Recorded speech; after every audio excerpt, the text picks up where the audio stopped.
Sa ngalan ng Ama at ng Anak at ng Espiritu Santo. Amen. Sumainyo ang Panginoon. At sumaiyo rin. Mga kapatid, tayo po ay nagkakatipon upang ating purihin ang Ama, pasalamatan sa mga biyayang pinagkaloob sa atin, at mulit-muli ay dumulog sa pagdiriwang na ito ng ating mga minimitit panalangin.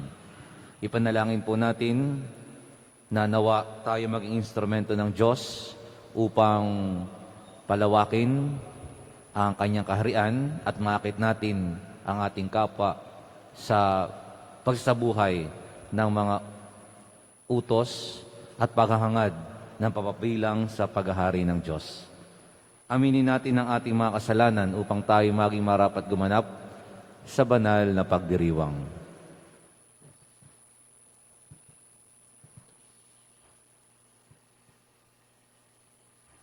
Inaamin ko sa makapangyarihang Diyos at sa inyong mga kapatid na lubha akong nagkasala sa isip, salita, sa gawa at sa aking pagkukulang.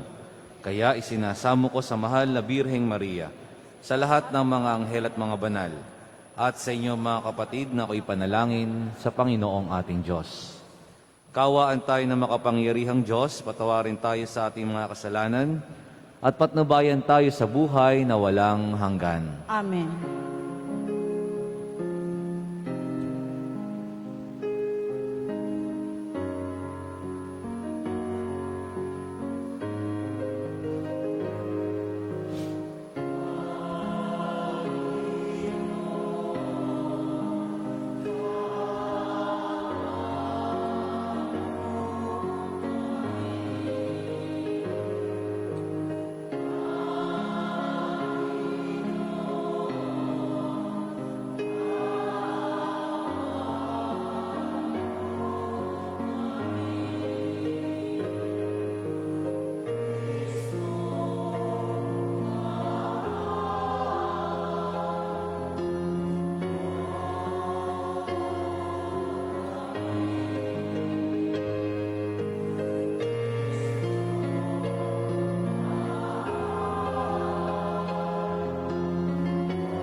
Manalangin tayo.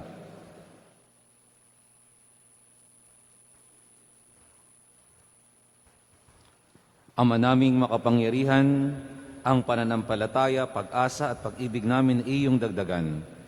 At gawin mong mahalin namin ang iyong kautusan upang sa mga pangako mo kami maging dapat makinabang sa pamamagitan ni Jesucristo kasama ng Espiritu Santo magpasawalang hanggan. Amen. Ang lahat po ay magsiupo.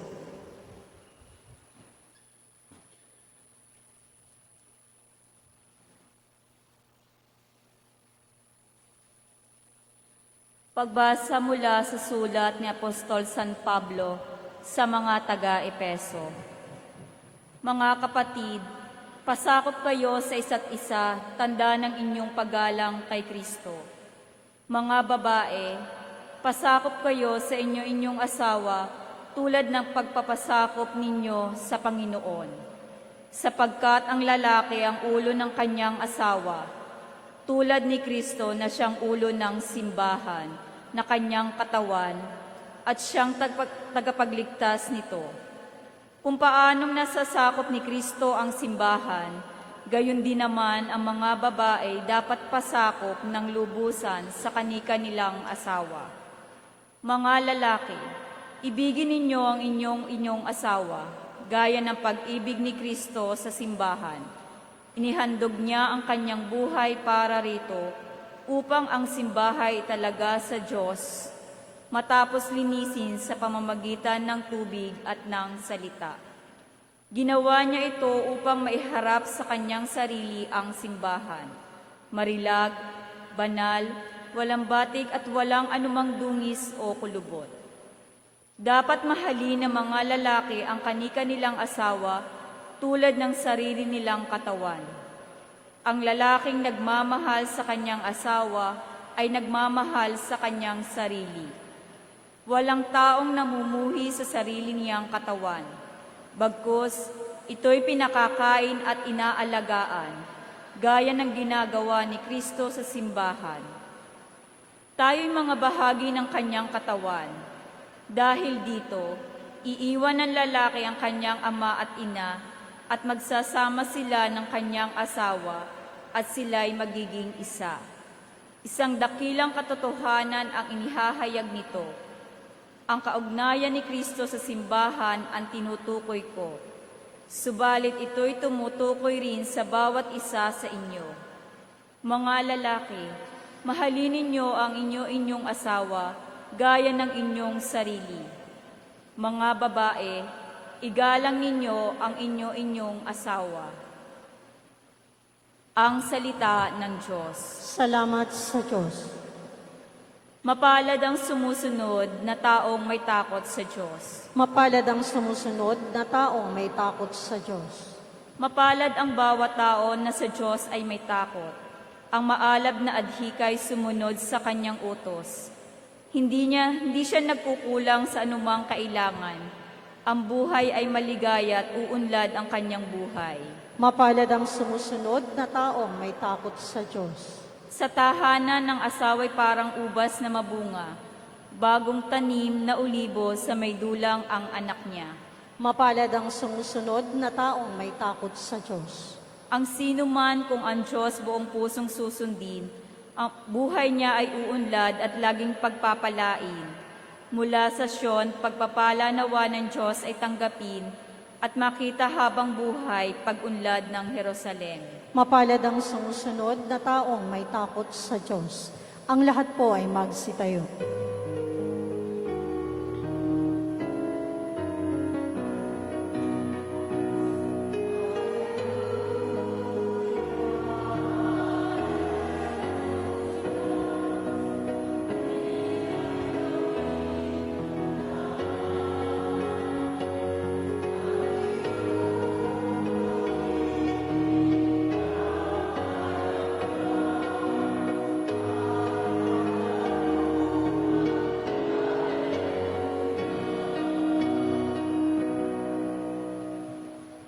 Sumainyo ang Panginoon. At sumaiyo rin.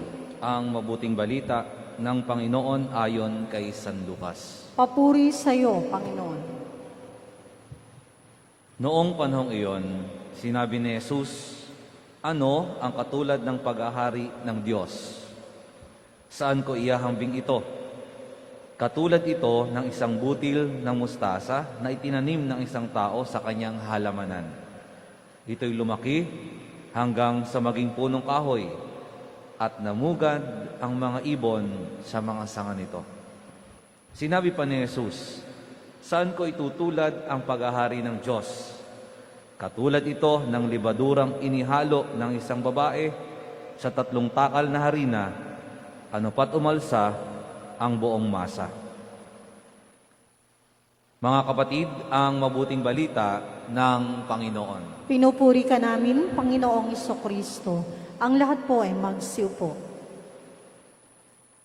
Ang ating Panginoong Jesucristo po, sa kanyang pagkakatawang tao, sa kanyang pamumuhay dito sa lupa, ay nagpasimula ng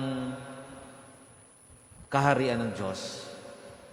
Nagsimula dito sa kanyang pagmiministeryo at ito'y magkakameron ng kaganapan, katuparan sa kabilang buhay, pagkatapos ng buhay dito sa lupa. At sa kanyang pagmiministeryo, kanyang ipinamalas, utay-utay, ano ba ang meron sa kaharian ng Diyos? Sa kaharian ng Diyos, walang sakit, kaya siya'y nagpapagaling. Walang pagkakasala, kaya siya ay nagpapatawad. Walang nagugutom, kaya siya ay nagpakain sa mga tao. A foretaste of what is the life in the kingdom of God. Kaya lamang meron pong mga hindi pa agad-agad sumunod sa Kanya, naniwala sa Kanya, tumalima. Kaya lalo pa niyang pinaigting, ano ba ang paghahari ng Diyos? At ito pa'y Kanyang ipinaliwanag sa pamamagitan ng mga ilang paghahambing. Una, sa isang butil ng mustasa na maaaring maging punong kahoy at namugad ng mga ibon sa mga sanga nito. Para po ipahayag na everybody is welcome in the kingdom of God. Kasi noon po ay may mga grupo, may Hintil, may Hudiyo, Samaritano, etc. Kaya akala ng mga tao, ang mga Hudiyo lang ang mga maliligtas. Ang bayang Israel lamang maliligtas, samantalang para sa Panginoon lahat ay welcome na makinig ng salita ng Diyos at manampalataya dito. At lahat ay pwedeng maligtas. Gayun din, Kanyang inihalintulad, inihambing ang kaharian ng Diyos sa lebadura, na kapag inihalo sa malaking masa, ang buong masa ay aalsa. Ganito po ang kahalagahan ng pagsampalataya na tayo mapabilang sa paghahari ng Diyos, na anuman yung ating ginagawa, anuman ang ating buhay, kapag sinamahan natin ng pananampalataya, tayo po ay maliligtas. Kaya mga kapatid, ito rin po ang paalala sa atin na maaring sa tukso sa atin ng demonyo na kapag tayo nagkasala, hindi na tayo maliligtas. Mali po ito, basta tayo ay humingi ng tawad, tayo maliligtas. Baka po ang tukso sa atin, kapag tayo ay matagal nang hindi nakakarinig ng salita ng Diyos sa sumisimba, baka sabihin ng demonyo, hindi tayo maliligtas. Lahat po tayo ay welcome makinig ng salita ng Diyos at maligtas. At gayon din, yung ating pagsampalataya, na isama natin ang pagsampalataya sa Diyos upang ating ginagawa ay mas maging higit, mas maging makabuluhan, mas maging makatutulong sa ating kapwa at sa ating sarili, sapagkat isinasama natin ang Diyos sa ating mga ginagawa. At ano naman po yung hamon? Yung hamon po ay nasa unang pagbasa. Yung paghahambing naman ng pagmamahalan, paghahambing ng pagsunod at pagpapasakop. Hindi po tayo mabilang sa paghahari ng Diyos kung hindi tayo matututong magmahal. Hindi po tayo mabilang sa paghahari ng Diyos kung hindi tayo matututong sumunod, katulad ng pagsunod ng mag-asawa sa bawat isa. Hindi po tayo mabilang sa paghahari ng Diyos kung hindi tayo magsasakripisyo para sa kabutihan ng ating kapwa. Kaya po sa pagpapatuloy ng ating misa, hilingin natin na sa lahat ng ating ginagawa, nawa ito ay magdulot sa atin, magdala sa atin para mapabilang sa paghahari ng Diyos. At nawa ay maging buhay sa ating sarili yung pagmamahal, yung pagsasakripisyo, pagsunod at pagpapasakop, sapagkat ito ang mga kinakailangan upang tayo ay mapabilang sa paghahari ng Diyos.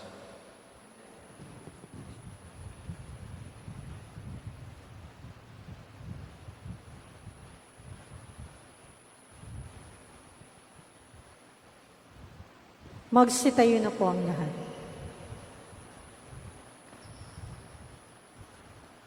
Tulad ng isang malaking puno na mayroong mayabong na mga sanga o tulad ng butil na matahimik na lumalaki, gayon din ang paglago ng kaharian ng langit.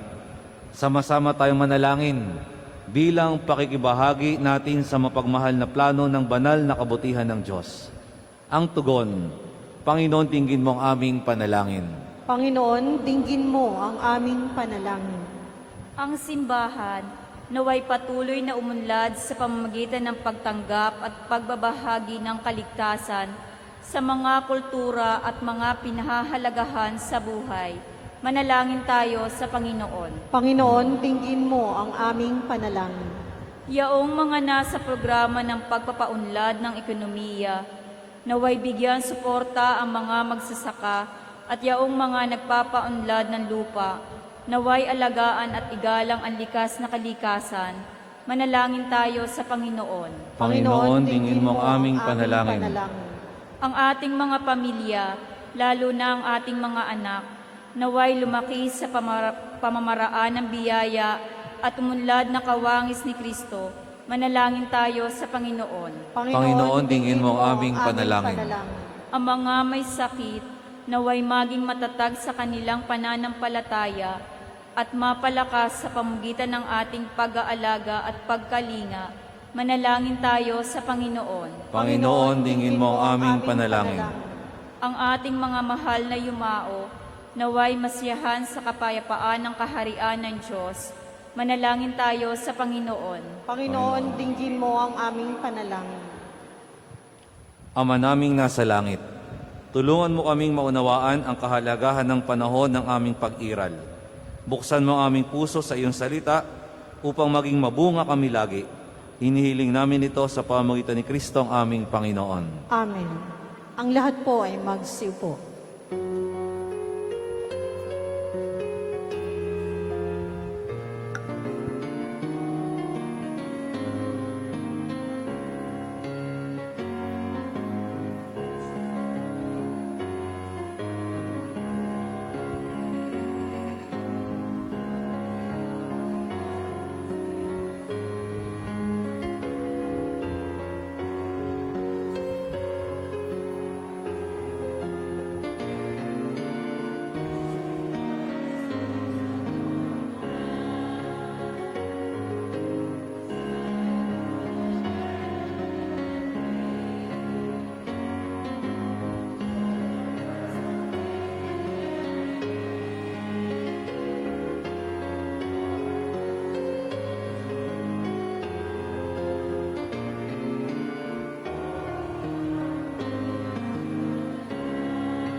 Ang lahat po ay magsitayo.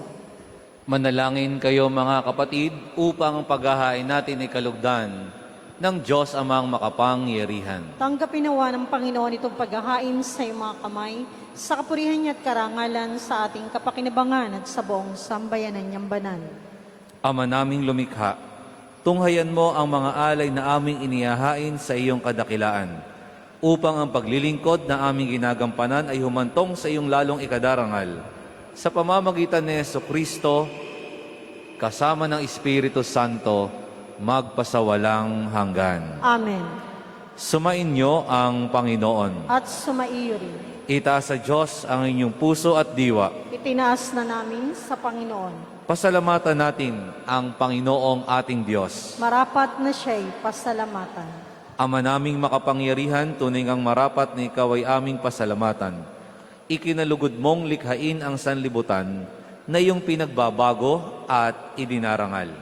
Sa pamamagitan ng iyong anak na kinalulugdan, kaya't utang na loob ng iyong mga itinatangi at ng mga banal na kapiling mong lagi, ang iyong paggiliw at pagkakandili. Kaya kaisa ng mga anghel na nagsisiawit ng papuri sa iyo nang walang humpay sa kalangitan, kami nagbubunyi sa iyong kadakilaan.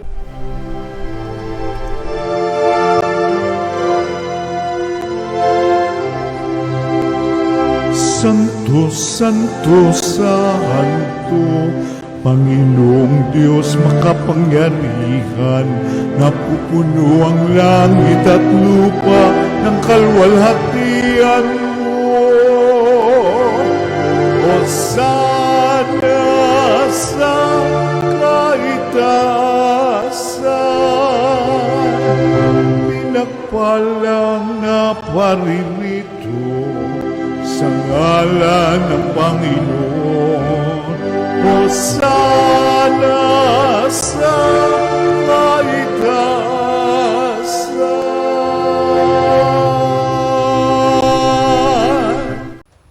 Ama naming banal, ikaw ang bukal ng tanang kabanalan. Kaya't sa pamagitan ng iyong Espiritu, gawin mong banal ang mga kaloob na ito upang para sa amin maging katawan at dugo ng aming Panginoong Hesukristo.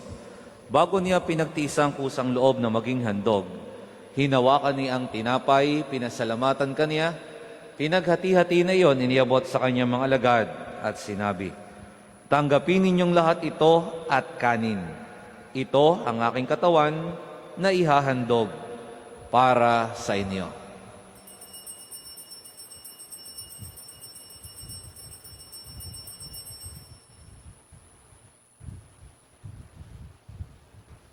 Gayun din naman nung matapos ang hapunan, hinawakan niya ang kalis, muli kanyang pinasalamatan. Iniabot niya ang kalis sa kanyang mga alagad at sinabi, "Tanggapin ninyong lahat ito at inumin. Ito ang kalis ng aking dugo ng bago at walang hanggang tipan. Ang aking dugo na ibubuhos para sa inyo at para sa lahat sa ikapagpapatawad ng mga kasalanan. Gawin ninyo ito sa pag-alaala sa akin."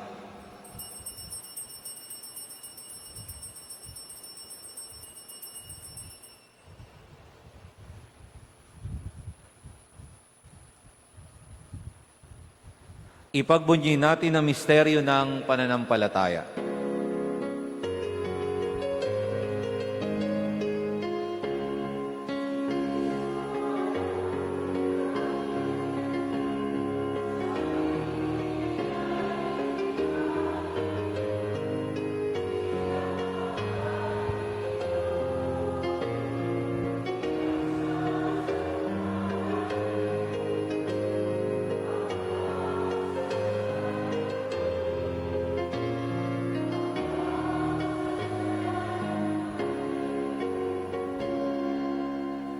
Ama, ginagawa namin ngayon ang pag-alaala sa pagkamatay at muling pagkabuhay ng iyong anak.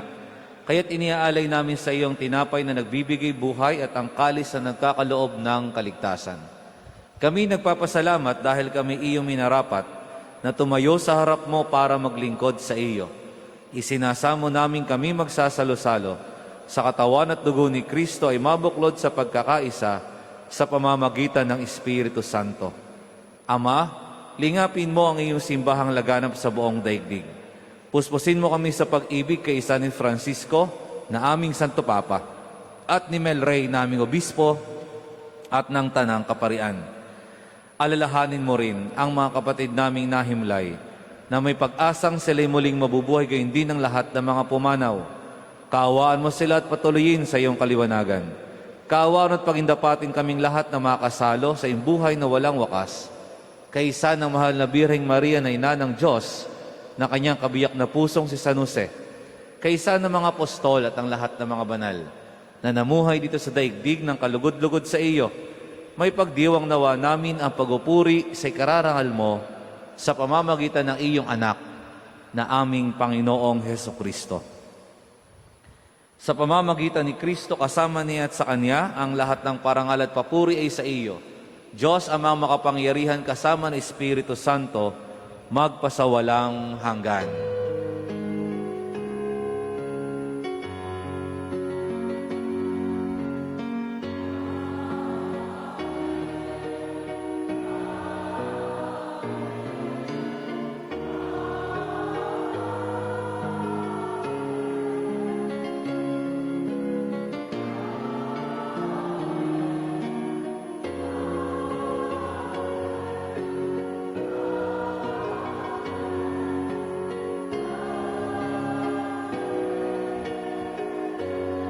Ang lahat po ay magsitayo. Sa tagubilin ng mga nakagagaling na utos at turo ni Jesus na Panginoon natin at Diyos, ipahayag natin ng lakas loob.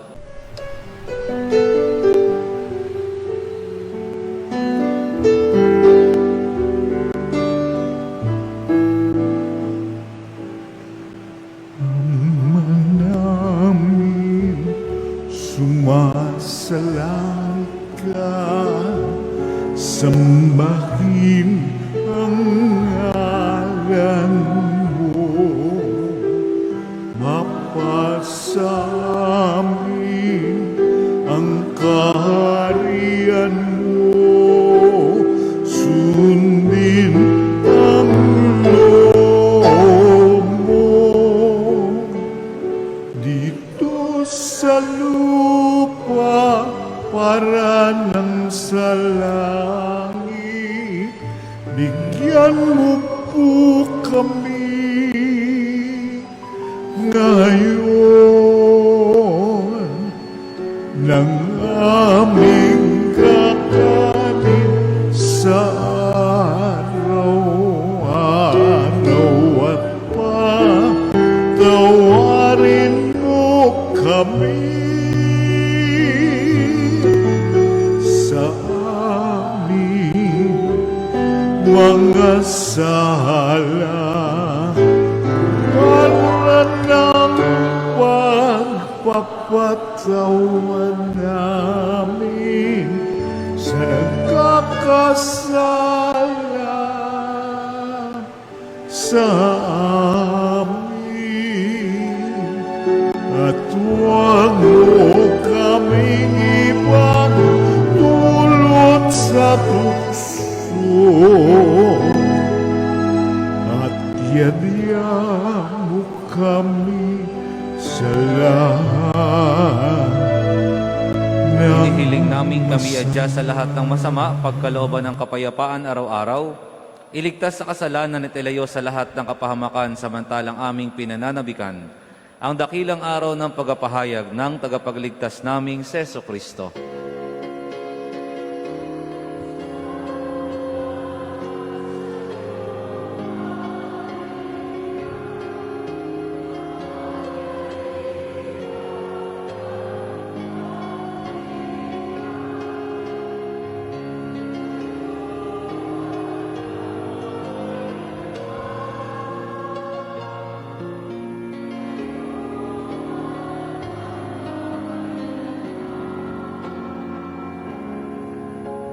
Panginoong Jesucristo, sinabi mo sa iyong mga apostol, kapayapaan ang iniiwan ko sa inyo, ang aking kapayapaan ang ibinibigay ko sa inyo.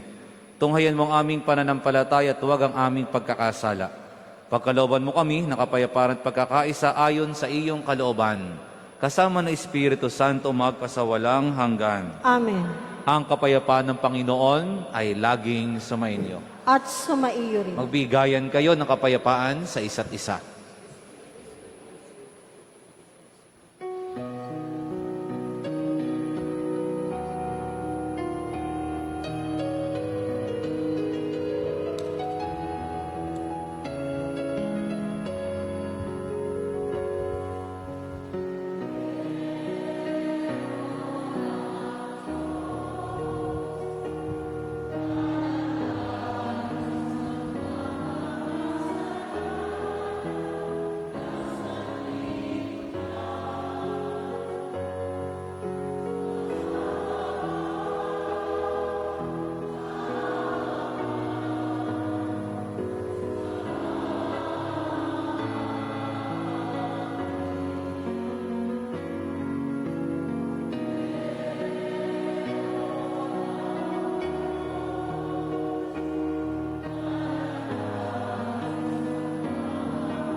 Ang lahat po ay magsiluhod.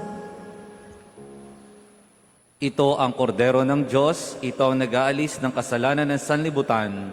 Mapalad ang mga inaanyayahan sa kanyang piging. Panginoon, hindi ako karapat-dapat magpatuloy sa iyo. Ngunit sa isang salita mo lamang ay gagaling na ako.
Magsitayo na po ang lahat.